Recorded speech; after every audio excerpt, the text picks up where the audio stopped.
Les civils ukrainiens continuent de fuir la guerre. Plusieurs centaines d'entre eux sont arrivés ce vendredi à Zaporijjie après avoir été évacués en bus de la ville de Berdiansk, occupée par les Russes. Parmi eux, des réfugiés de la région de Mariupol qui ont réussi à fuir par leurs propres moyens, comme cette médecin.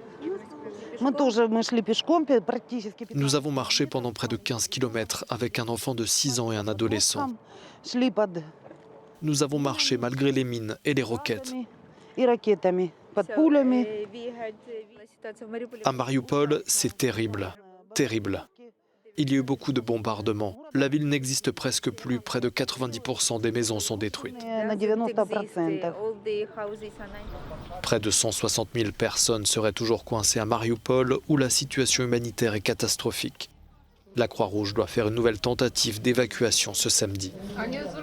Ici à Lysychansk, dans la région de Lugansk, de nombreux civils s'apprêtent à fuir la ville. La moitié des 100 000 habitants est déjà partie. Outre l'exil interne, 120 Ukrainiens qui s'étaient réfugiés en Moldavie sont arrivés à l'aéroport d'Erfurt en Allemagne ce vendredi. Berlin a proposé d'aider la Moldavie, ce pays frontalier de l'Ukraine, qui est considéré comme le plus pauvre d'Europe et qui se trouve en première ligne face à l'accueil des réfugiés.